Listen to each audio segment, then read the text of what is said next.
Hello, and welcome to the Future Christian Podcast, your source for insights and ideas into what it means to live as a follower of Jesus in the 21st century. At the Future Christian Podcast, we talk to pastors, authors, and other faith leaders for helpful advice and practical wisdom to help you and your community of faith walk boldly into the future. Here's your host, Lauren Richmond Jr.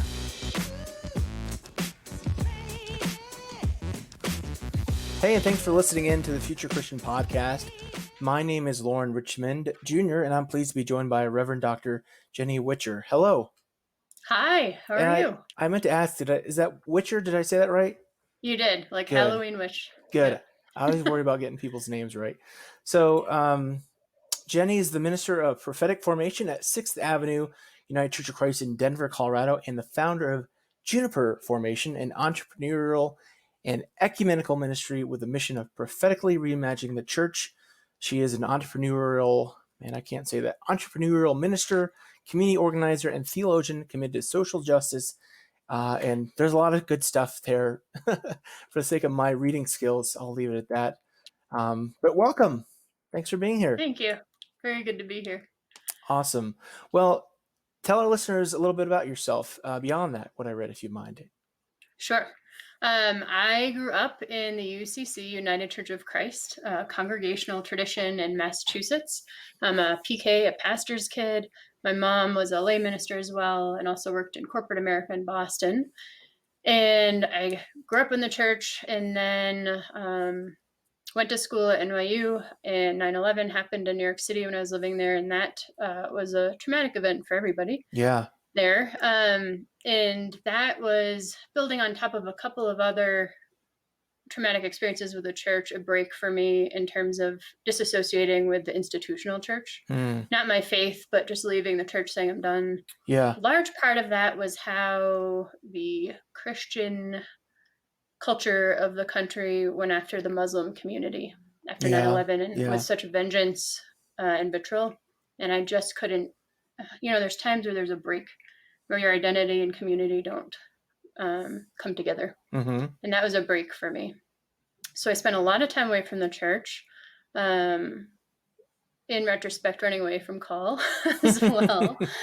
No one's ever done that. Yep.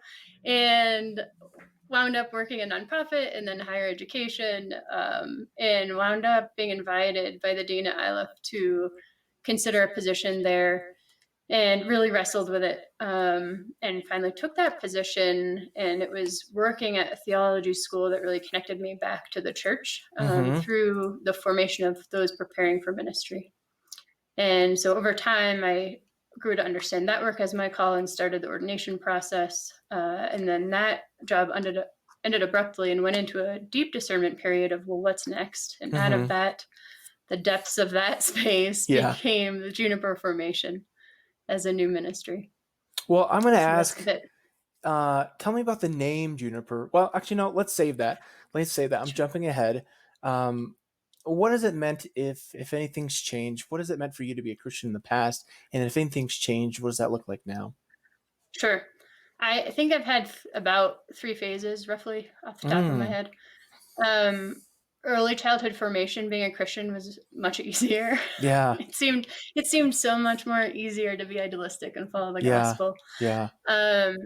Entering probably young adulthood, that's when I started taking on more leadership roles within the church, trying to get my church to become open and affirming. This is in the late 90s, of lesbian, gay, bisexual, transgender, and queer individuals and families.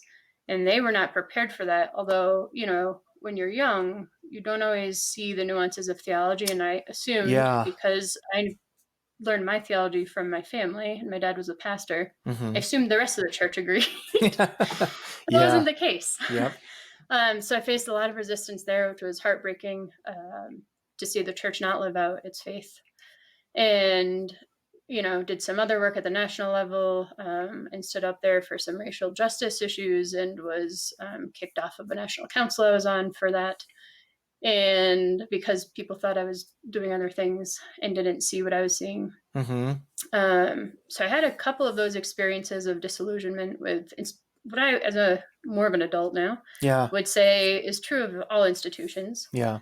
Right. We aspire to these values and these missions, and a lot of us join institutional life and communal life for those purposes. And when we see that not happening in very violent and difficult ways, there's a dissonance. So that was that dissonance and rift that grew in tension. And later on, I think having more experiences in different institutions and realizing it's not just the church that's screwed up, if you will, right? That we're all human Yeah. and trying to figure this out together, and Yeah. we're all living out our unprocessed trauma. We're all living out of different pains and joys depending on the day or the season of life, and that can get really messy. Mhm. And so coming into ministry now, I have much more of an appreciation for understanding and living into that tension between Yeah. my love of the church and my deep frustration at times with the church. So, and the church is not being Christian in and of itself, but it is the community which we practice and learn and grow and form. So yeah, being Christian now, I think, is much more challenging as an adult because you're so formed by the wider society. Yeah. And right now we've got some really poor value systems that we've all been living through, and we're trying to unveil and reconcile and heal and reconcile for the first time. I'm curious if I can ask. I recently came across this term from an evangelical author named Mark Damaz, and he talked about the term being a disruptor. And I'm kind of hearing that a lot in your past history. I'm curious, like, does that term resonate at all with you? Yes. And I have probably many supervisors and others who would call me that too. Yeah. But part of that for me is tied back to the imagination piece of when you can imagine something different, something more healing and whole and Christ-centered, why wouldn't you interrupt a system that's oppressive and violent to try and see if you can attempt to practice, to experiment, to figure out how to get towards this other way of being together? I love it. And that's great. Thank you for sharing that. Well, let's talk about your work now here in Juniper Formation. And I want to ask first just about the name. Kind of how did it, Juniper Formation, how did you get inspired to name it that, for instance? Yeah. That name came from a dear friend and colleague, Jason Whitehead, who, so during this period after leaving theological education professionally and being like a couple of months away from ordination, and all of a sudden being like, oh, what am I getting ordained to? Yeah. And installed to, that shifted. I did a lot of one-to-ones, and that's something that's a big part of our ministry, one-to-one discernment. So one-to-one conversations with different folks, and one of those was Jason, and we were talking about the ideas behind Juniper Formation, and he brought up the story of Elijah from 1 Kings, chapter 19, verses 3-8. And for those that may be less familiar, Elijah is known as a prophet in the Bible and a teacher of prophets. And he has done some very violent things at one point. A little bit. Is just a little. So think about the biggest mistakes in your life and multiply those by about 10,000. And he is running for his life. The queen is after him to kill him. And he runs out into the desert and finds a solitary juniper tree to sit under, some would say a broom tree.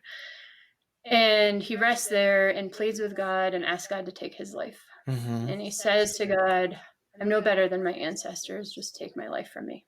Totally giving up. I think a lot of us have had those moments in ministry where we're just like, I can't. I can't anymore. I don't know what I'm doing. This clearly isn't working. Only a few Can you times. Stop calling me into Only this? a few times. Yeah. I don't want to keep answering the call, God. Just let it go. Find somebody else. Only a few times this summer, Jenny. Yeah. Only a few times this summer. In the COVID context, everyone's like, how many hands can I raise? Yeah. So that's this moment that Elijah finds himself in. And of course, God replies through angels saying, no, I'm not going to take your life. And instead, God sends an angel repeatedly to Elijah. Elijah keeps falling asleep, right? That kind of, which reminds me of those moments where whatever it is, binge watching Netflix, the different ways that we fall asleep, the ways that we try to just get away and numb ourselves out. And I want to be clear that sleep and Netflix is okay. Yeah. But in those Netflix and clear chill. moments when we're trying to ignore the problem, Yeah. and the angel keeps coming to wake him up and provides a hot cake and water to restore him. And it's this back and forth of saying, Elijah, you need to wake up. Like, you need to eat and drink. You're going to need this strength for what's coming next. And so in that space of under the tree, for us, that being a space of rejuvenation, of encouragement, of support, yes, rest, but not rest in that kind of numb way, but rest in a really profound way that prepares you for something even bigger than you could imagine. And so in the end, Elijah goes on from that, and God calls him to teach the next major prophet, and he is a teacher of prophets. And that's part of our mission, is how do we, in this context, it's so easy in the church to just keep doing what we've known and replicating. What does it look like to really form prophetic ministries? And so that's the umbrella, the tree, that space and those kinds of relationships that we're creating. Well, let me just ask you that question then. Like, what does it look like to form prophetic ministries? That's a good question. And one of your questions you had there, if it's okay to tie in, yeah, that I thought was interesting. The way you framed it was talk about our process of helping churches who lack imagination, and that the lack imagination thing hit me hard because I wanted to say they don't lack imagination. And I was like, that's not true. Like, we all get into spaces collectively and individually where we lack imagination. I imagine a lot of us right now in a COVID context feel that way. Like, we couldn't imagine ourselves into something new if we tried. Yeah. And that comes with exhaustion, with being burnt out, with being stuck.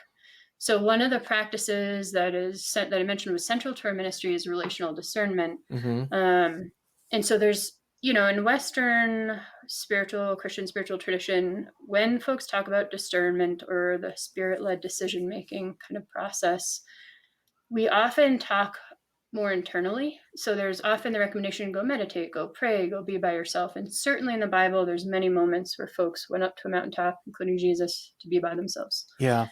And also, if we look at the gospel in the Hebrew text, relationship is actually one of the most critical points of discernment and engagement, in that those contexts of being in relationship to one another. Yeah. So that's a big part of what we do, is we get folks in a relationship with one another. Most congregations that I've worked with or spoken with, or individuals that are stuck in that lack of imagination space, are really out of a relationship to themselves, to one another, and to God, and to their community. Interesting. And so that's a big part of the work we do, because that's where inspiration strikes. When you get diverse folks together, you get to know each other deeply, you share sacred space and sacred life together.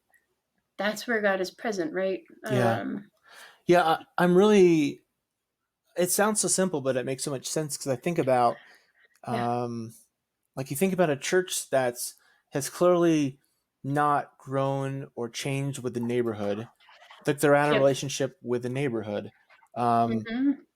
Evangelicals, you'll use a term called ministry silos, where you have, and I think we even see this in mainline Protestant context, where, like, everyone has, like, their kingdom, or, like, their thing is like the kitchen or the food bank ministry or whatever. And it's, again, these people are not in relationship to one another. I think that's a beautiful image. Let me ask a counter to this, and I should have warned you. Half of this conversation is just me asking follow-up questions to folks' responses. But I'm curious, as someone who's, I guess I would consider myself a student of systems theory, family systems theory. I'm curious how you, as a leader, because as I understand family systems theory, that is, like, so often it's like the most anxious person in the room can just kind of sidetrack and kind of spoil a beautiful conversation. How do you, as a leader, help facilitate that kind of group dynamic, so that one anxious person, or even a couple anxious people, can't derail that kind of relational discernment process? Sure. That's a great question, and something that has always frustrated me about church life. Yeah. And all institutional life, the loudest squeaky wheel, whatever metaphor you want to use, gets a lot of attention, everyone gives way, and then we all wind up off mission, doing things that we don't do, that don't energize us and take us out of relationship. Because we're functioning out of dysfunctional relationship. And teaching was actually, I think, the place where I learned how to handle this first. Teaching. Because in teaching, they talk about, right, if you spend all of your time in the classroom focused on the one student who's not participating or who is being disruptive or whatever it is, like everybody else is losing in that moment, right? That doesn't mean that person isn't valid. Right. And I think sometimes in Christianity, we get stuck in that scripture about and the shepherd went after that one sheep. Yeah. And we get stuck in that model of I got to go after that one sheep. Yeah. And go after that sheep, but also pay attention to the community, right? And also encourage, allow meaning permission given and support and formation and training around getting the congregation or the classroom to support one another. Right? Talk more so about it's that. A collaborative and co-creative space versus top down, because when it's just the minister or just the teacher that has to manage the expectations of every individual in the room, you can't meet everybody's expectation every moment, but together you can create a more collaborative space where there's shared expectations. Most of the models in our Western US culture are about I individually need something specific instead of developing shared expectations. And that's part of why we're stuck in out of relationship with one another. We that's a skill we don't often employ. But it requires pastoral care of those individuals. People act out of pain. That's another helpful thing to know, because there's times when that one individual is derailing ministry or whatever your setting is. Right. All of us are family. That one person in the family that derails every holiday meal. That's coming out of a place of need and pain most often. And if you can find ways to address it in other contexts, one-to-one, right? Not have to only do it in the group space. It has to be done in both spaces, but I think too often we get stuck at doing it only publicly. And the other thing is having clear boundaries. I'm not someone, and this is something I think comes with me from my childhood in terms of, when I say childhood, I mean the idealistic sense of following the gospel, where, for me, the gospel is very clear that open and affirming is who we should be as Christians. And if there's people against that who are threatening their pledge or participation, fine, so be it. Because this is a community of faith in Christ. And if you cannot follow, we're here if you want to learn how to follow. Sometimes it's challenging for all of us. And a lot of folks and pastors, and I get that your salary's on the line. And I've recently been in a position a couple years ago where I lost my salary abruptly. So it's not foreign to me. I don't say that without really feeling that. But when we have that clarity about what we're doing, it helps us make decisions that are difficult. Jackson, can you go back upstairs? Can you go back upstairs? Daddy can't read that. Can you go back upstairs for a minute? No. Okay, I need you to be quiet then. If you're going to be here, I need you to be quiet. We're doing so good. Let's see. Where was it? So I was going to ask you then, I've just really been enraptured listening to these last 5 minutes or so. I'm curious, what does that look like on, imagine I'm a pastor or you're facilitating conversation. You got some rabble rousers like my little son here in the background. For our listeners, that's my son.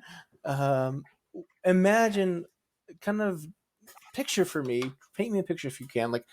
If I'm with a church council or a leadership board or a family, what does that look like for me to help folks facilitate supporting one another? Mm-hmm. Does that look like establishing some like ground rules from the top? Like, what does that look like? Sure. There's always the opportunity to establish shared expectations, right? I wouldn't use ground rules because it has kind of an authoritarian disciplinary Sure. sense to it, which most people aren't excited about in life. Yeah. Another place where there's rules, great. Yeah. But that is part of it. Part of it for me has always been modeling. And how I would share that in a story context is that most people don't go into ministry because they love conflict, right? Like that's not a driving force. Right. And so then we're not prepared for conflict. And most of us want to avoid it, talk about it with someone else, but never with the person that's actually causing the conflict. And so part of it is just like, do you need to go potty? Taking that deep breath, centering yourself so you're not wrapped up in someone else's pain and trauma. You can be present with it, but you don't have to be a part of it. And just being honest with them, naming what's happening, right? And there's all kinds of tricks we've learned in psychology of how you do that. So it's not accusatory, but like, I hear you saying X, I feel this. And putting it out in the open for people to respond, because oftentimes when people are acting out, they're trying to get attention. I don't mean that necessarily in a bad way, but they need someone. Yeah. And if you can take a moment to ground yourself and pause and ask them what they need, ask them for clarity. Other times, like sometimes we don't know what we're saying all the time. It's true. We have, if you're tired, if you have unprocessed trauma in your life, like sometimes you have no idea how you're coming across. And that's important when other people share that with you in loving and kind ways. But having those sacred conversations and taking the time for it, many of us are stuck, and I got to get to the next thing. I got to do this. I have 10 million tasks on my desk, and just pausing to engage one another. Of course, there are moments where like you have to have really strong boundaries and you may need to leave a situation or ask that person to leave. Like it doesn't always just easily work in dialogue. But that's a good place to start. Let me ask. Yeah, I'm just curious, like, what might that look like? Again, I tend to think through things through a family system lens. So, emotional cutoff is generally frowned upon, but obviously there's sometimes where you have to say like, hey, that's enough. That's it. So again, like thinking through like a leadership team meeting, board meeting, council meeting, family meeting, like what might that look like? Because obviously you want to like affirm folks, say, hey, I hear you. But also if someone just completely, their only point is just to derail and disrupt, what might that look like for you to say, hey, I love you, but you got to get out of here? I think it looks like explaining to them why something is disruptive, not letting them interrupt to explain it away and just say, we can talk about this later and I want to. Let's schedule a time. But right now, this is causing harm. And we need to be separate from one another. We can come back together. It's not an ultimatum. It's not a threat. But again, biblically, there's separation. There's times when Jesus went away by himself, sometimes with a couple of disciples, but just went away. And we need to take that seriously together. I think the other thing that came to mind when you're talking in terms of how do you do that collaboratively, I think the toughest practice is not trying to fix it all the time. Yeah. So if I'm clear with folks that are, and we all together, we're clear that we want this to be a co-creative space, collaborative, where we're all sharing leadership, that means that I have to pause and create space for people who are used to top-down models, who will not jump in right away. And I have to be really comfortable with it getting awkward. And say, and we've had that conversation, and oftentimes there's reflective conversations post situation, right? Post whatever gathering, where people say, I know I should have said something, I didn't know what to say. Yeah. But I realize that if I keep expecting you to do it, then this isn't going to be collaborative, right? So it's those side conversations and in the public conversations together. And sometimes you're just silent and it may not go the way you want, right? There's like a teachable moment or there's something you want to say and you have to just wait a couple more beats to let people have the time, because it takes courage to step forward when you're not in a position of power, titled power. You're not used to functioning in that way. You know, our churches, beloved as they are very top down. Very few churches are actually forming disciples. Very few are encouraging lay leaders to lead ministry. So we can't be surprised when it takes a while for folks to really step forward and to speak truth and to go deep and to take leadership. And I know a lot of folks in ministry are frustrated because they feel like they don't have strong lay leaders. Yeah. Right? They don't have strong lay leaders because the church is not cultivating. Right? Yeah. It's a lot because that's extra work on top of everything else.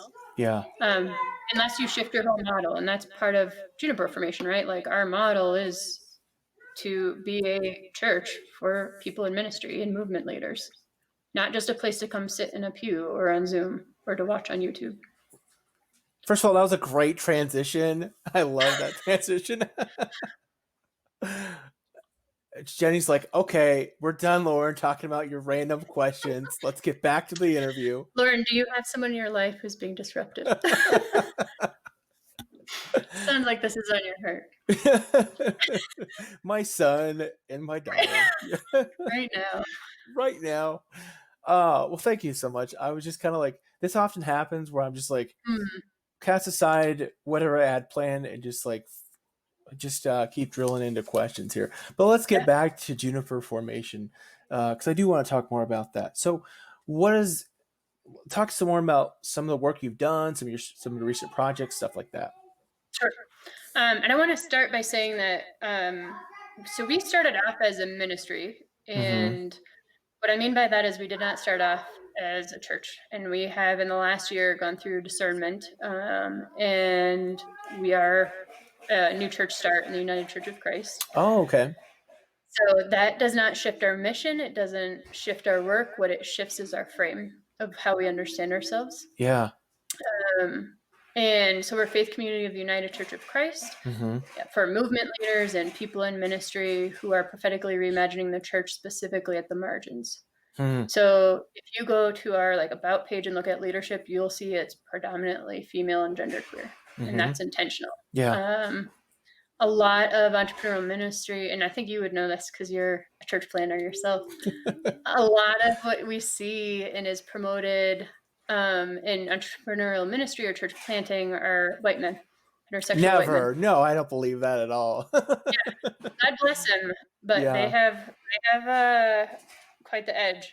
Quite the edge. So part of our mission is to make sure that we are doing that formation work, that support, the investment, taking on shared risk with new ministries and ministers who are coming from the margins, depending on their gender, their sexuality, their ethnicity, their abilities, and disability and differences, all of the different diversities that marginalize folks in our society. So those are the folks we work with. What we do, there's kind of two major ways of thinking of it. One is we incubate or help birth new ministries of all kinds and new churches. We also accompany congregations and other ministry leaders in prophetic discernment. So congregations that are at a decision point and have to really take the time to do deep spiritual discernment and make some very big prophetic decisions. Congregations that want to start a new ministry and aren't sure how to go about it. Folks that know that they're called to something more than where they're at and need accompaniment in that process. And that's, I think, one of the differences. One of the other reasons we were formed was a lot of the really good consulting options in the wider church are still fairly in and out, and they come from national spaces in and out to local communities. And as I said, relationship is key to our ministry. So accompaniment is our style in that. It can be short-term engagement, but it's deeply relational, and we're present and walking alongside folks versus an expert-driven type of model, like a top-down. So if I'm Yeah. hearing you, I'm blanking on what the term is right now, but Mhm. I'm working on an MBA with nonprofit emphasis, and I just took a class in missional, what is the word, development. What's I can't remember the word is, where it's like community development type, rather than you're going in. Asset-based community development, Thank ABC. you. Yeah. So it Yeah. sounds like that's what the model you're working from. Yeah. Yeah, we are informed by asset-based community development. And Okay. back to theologically, right? Like if we are all children of God and the Mm-hmm. Spirit has gifted us, Yeah. then we're not ever going into a blank slate. We're not ever going into a community that is deficit. We are always going into spirit-filled spaces. Mm-hmm. And that's central to how we are in relationship to folks and how we engage folks in ministry. Yeah, I think that's what's so fascinating about that asset based community development is it rather than thinking of scarcity, it comes from a place of abundance where Mhm. um, plus I mean, I'm not an expert in this by any stretch, but it seems far less colonial than many Yes. other approaches, right? Yes, far less. Yeah. I mean, part of it is really looking at what does relationship mean, Hmm. right? And we don't do that. And a lot of the white colonialist empire building tradition of the church is Mm-hmm. looking at everyone else and saying, you're faulty, you're sinful, you're wrong, Yeah. you're not worthy, but we are. And that translates in how we interact in the world, how we do mission and outreach. Just the word outreach itself, I struggle with, Okay. because it's outside of self, right? We have to reach out to other people who are not us, who are less than, Yeah. Yeah. right? It's not usually reaching out to peers. It's Mm-hmm. reaching out to people that we think are less than us in some capacity, and that is not Christ-like. Um, so that a lot of our ministry and time and faith formation in relationship together is deconstructing. We're all raised in this culture. So we have to do that deconstructive work and reflective work of what is it that we're doing? How does this serve, the gospel, humanity, our relationships, and where is it just really wrong? Hmm. These are. I really wish we had more time for this because I'm really kind of appreciating this conversation. Thank you. Plus, my son, if he's he can only last so long here. So, Yeah. talk about before we move on. Talk about like this music project you've been working on Mm-hmm. and kind of the passion behind Um, that. sure. So I was doing a discernment process actually with the Christian Church Disciples of Church Evergreen Christian Church Yeah, a yeah. year ago, 2 years ago. And so it was during Advent, so it was integrated with worship, discernment, and I wanted music that was inclusive, that Mm-hmm. didn't replicate the warlike and colonial, hierarchical, patriarchal language of the Yeah. church. And I was looking at both the UCC hymnal and the DOC hymnal and other resources, and trying to listen to new music online. And my Mm-hmm. frustration is that a lot of what and I'm not a Christian music expert, so someone Mm-hmm. is listening and is like, "What about this?" Probably yes. Yeah.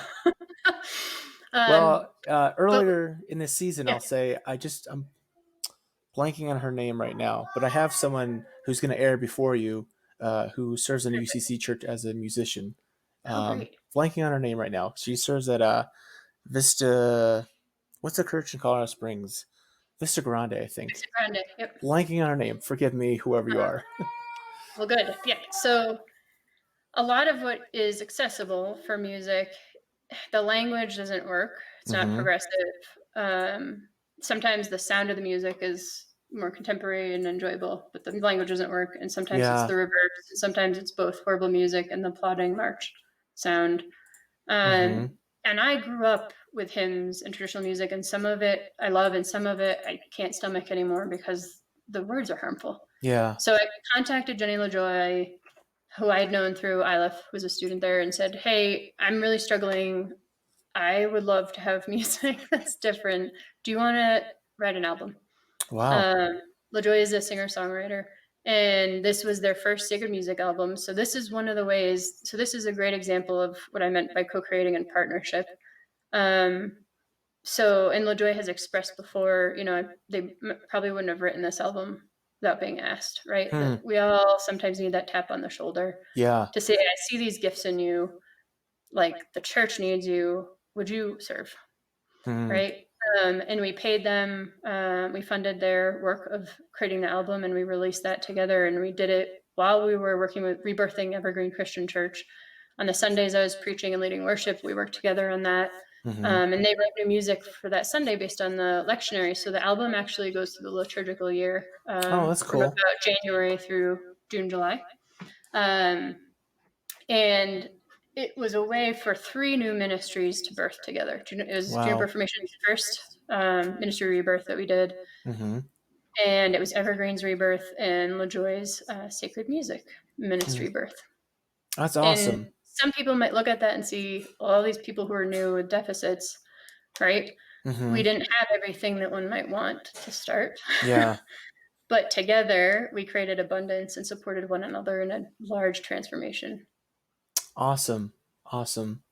Well, let's take a break and we'll come back with some closing questions. All right, we're back with Reverend Dr. Jenny Whitcher, and the person I was thinking of was Amanda Eudice Kessler. I think that's how you say her name. So she's earlier this season. So listeners, if you haven't checked hers out, go back and listen to that, and come back and listen to the rest of this one. But Jenny, you can take these closing questions as seriously or not as you'd like to. Sure. I did an interview earlier today, and they said that if they were Pope for a day, they'd be worried about getting the clothes dirty. So getting the white dirty. If you're Pope for a day, what does that day look like? What do you want to do? Something like that. Sure.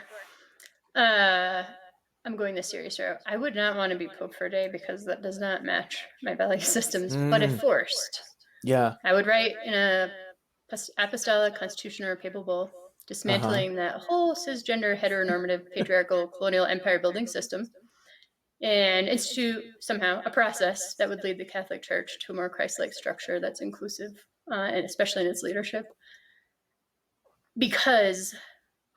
Not because that's just my value system, but because imagine the kind of global transformation that would happen if the Catholic Church made that transformation themselves. That's good. How much power and influence they have. We might need to get you more than one day, but it's ambitious. It'd be a lot. It'd be a very tiring day. Very full day. What theologian or Christian historical figure might you want to meet or bring back to life? I would love to meet all of those unnamed women or genderqueer disciples of the early church. Oh, that's good. I desperately want to hear their truths and their preaching, their stories, and I think it's quite a significant loss that we don't have those. Good. I like that answer. What do you think history will remember from this current time and place?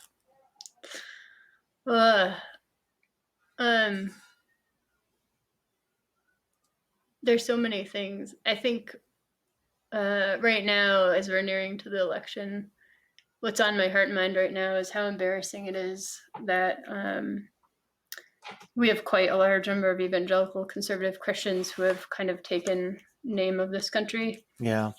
And what they're fighting for right now couldn't be more opposite of what Christ did, what he taught, and what he would want for us.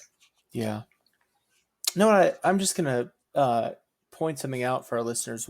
Jenny, one of the things I'm loving hearing from you is I think so often the caricature, the stereotype of folks on the left, liberals, quote unquote, are kind of apathetic faith, and your passion, it's soothing. Well, that's not the word.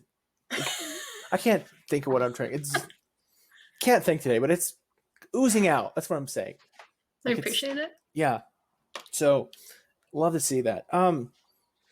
The question I was going to ask you, what do you think? There's the disruptors, some more disruptors in the background. The question I was going to ask you was, what do you think what do you think Christianity might look like in 500 years? I'm going to tweak that a little bit. Mm. What do you hope for Christianity in the future? I hope it's more Christ-like. I hope that we get to a place where we could shed the trappings of this world of capitalism, of how to do things right, and really figure out how to live out our faith. I think we struggle deeply with that. A lot of us. There's plenty of people that are working very hard at that, but as a collective, we're suffering greatly, and it is so heartbreaking because it's so obvious. Like you said before, relationships are so obvious. Oftentimes when we're in those spaces, the answer is so obvious and we can't get ourselves there, and I hope that we can get there. Yeah. Well, this has been a great conversation, and I really appreciate your time. Appreciate you dealing with the disruptions here. No problem. Yeah, where can people find out more about you and your work?